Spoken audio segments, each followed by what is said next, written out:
능력 있는 사람은 질문법이 다르다. 마음을 움직이는 질문의 힘.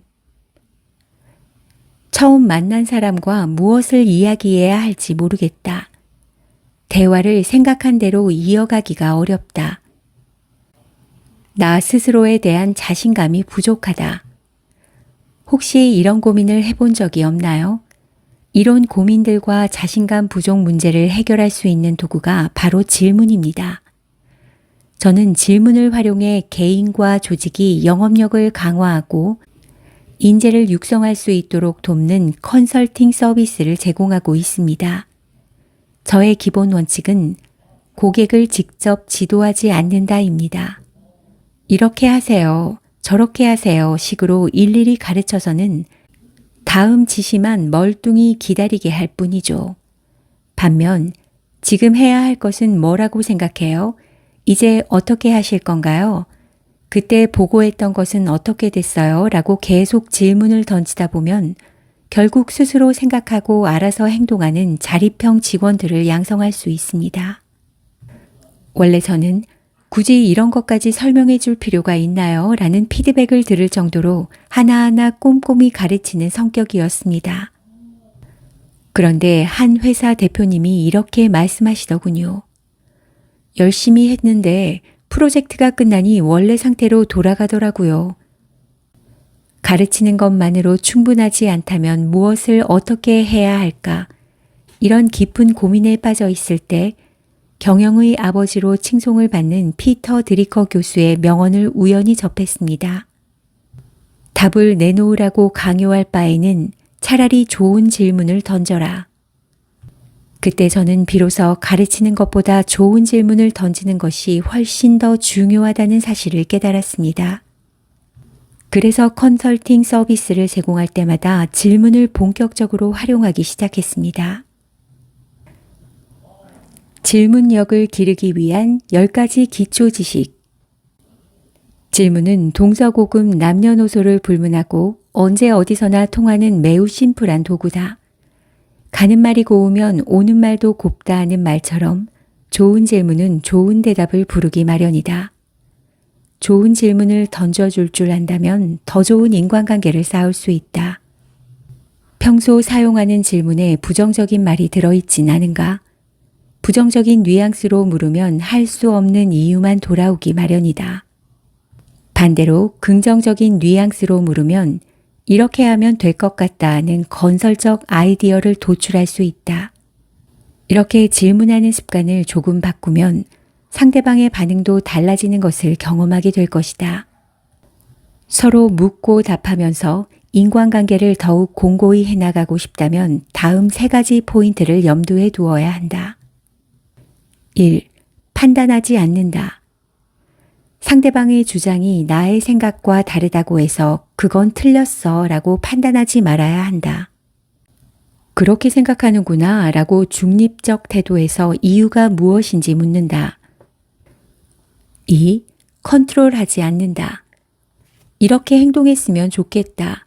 이렇게 대답했으면 좋겠다 고 생각하면 질문의 가면을 쓴 명령이 될 수 있다. 상대방이 어떤 생각을 하는지 먼저 확인한다. 3. 너무 기대하지 않는다. 기대했다가 생각대로 되지 않으면 화가 나거나 실망하기 마련이다. 상대방이 어떤 생각을 갖고 있는지 충분히 듣고 지시하면 기대에서 크게 벗어나지 않을 것이다. 좋은 질문의 효과. 수동적인 자세로 배운 것은 금방 잊어버리지만 능동적으로 배운 것은 그렇지 않다. 좋은 질문을 던질수록 답하는 사람은 적극적으로 대답하기 마련이다. 그리고 질문을 주고받는 과정에서 참신한 아이디어가 나오고 의욕이 생길 수 있다. 이렇게 좋은 질문은 능동적으로 학습할 기회를 만들어준다. 질문을 받는 사람에게 스스로 생각하고 느끼면서 납득해 행동하도록 유도하기 때문이다. 누군가를 성장시키고 싶다면 일방적으로 가르치기보다 좋은 질문으로 스스로 깨달을 기회를 제공해야 한다. 다음은 좋은 질문을 던졌을 때 기대할 수 있는 효과들이다. 1. 아이디어를 끌어낸다. 질문으로 기분 좋게 대화할 수 있는 분위기가 만들어지면 더욱 신바람 나는 시간이 될 수 있을 뿐 아니라 좋은 인상도 줄 수 있다. 이런 환경에서는 참신한 아이디어와 유의미한 제안을 더 쉽게 이끌어낼 수 있다. 마음대로 할 수 있다면 뭘 시도해 보시겠어요? 2. 의욕을 불어넣는다. 이 일은 얼마나 보탬이 될까요? 어떤 사람이 되고 싶나요? 이것을 통해 무엇을 얻기를 기대해요? 같은 질문은 새로운 동기부여의 계기가 되고 성장을 촉진한다. 즉, 의욕이라는 스위치를 켜는 것이다. 지금 하는 일은 어떤 성과를 낼 것 같아요? 3. 문제 해결 능력을 길러준다. 문제가 생겼을 때 지나간 시간을 돌아보는 것 못지않게 앞으로 나아갈 수 있는 해결책을 찾으려는 노력이 반드시 필요하다. 무엇을 어떻게 해야 이 문제를 해결할 수 있을까라는 질문을 던짐으로써 스스로 생각해 대책을 세우고 주도적으로 문제 해결을 위해 행동하게 할 수 있다. 어떻게 하면 잘 될 것 같아요? 4. 깨달음을 얻게 한다. 그 사람이라면 어떻게 했을까요?처럼 다른 사람의 입장이 되면 새로운 시각으로 세상을 바라볼 수 있게 되고 그 과정에서 깨달음도 얻는다. 또한 타인의 의견을 귀담아 듣는 유연한 자세도 기를 수 있다. 이럴 때 회장님은 어떻게 하셨을까요? 5. 팩트를 구분할 수 있게 된다. 듣는 사람이 선입견을 갖고 있으면 정보를 제대로 전달하기 어렵다. 그럴수록 질문할 때 최대한 초점을 좁혀야 감정과 편견을 개입시키지 않고 팩트에만 집중시킬 수 있다.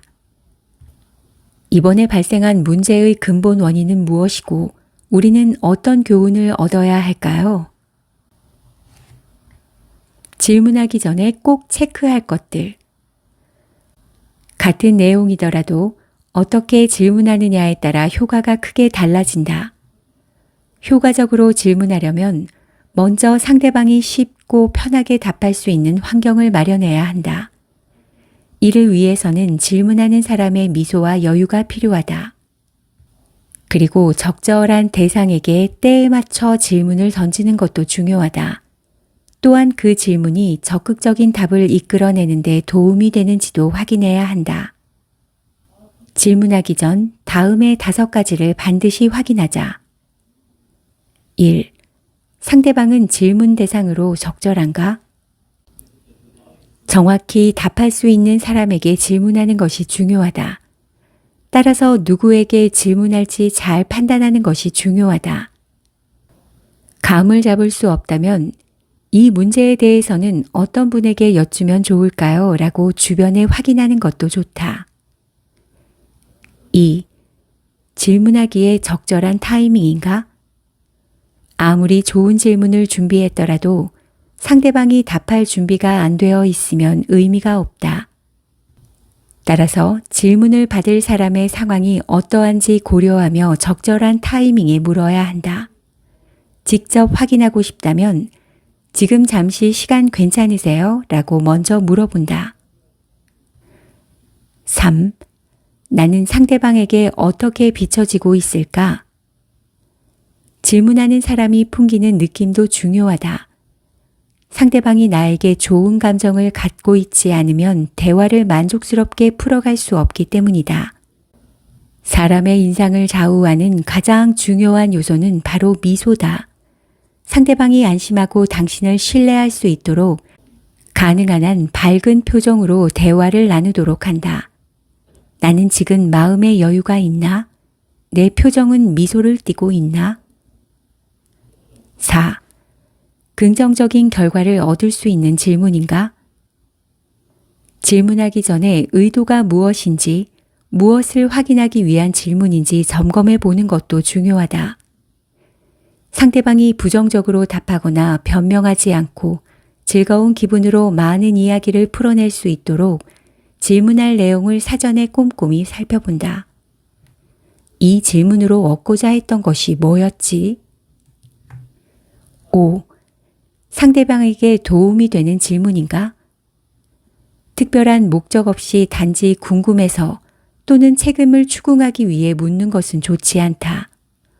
어떤 문제에 대해 물을 때도 오로지 어떻게 하면 이 문제를 해결할 수 있을지에 초점을 맞춰야 한다. 상대방도 답하는 과정에서 깨달음을 얻도록 서로에게 유익한 질문을 던져야 한다. 이 질문은 그 사람에게도 도움이 될까?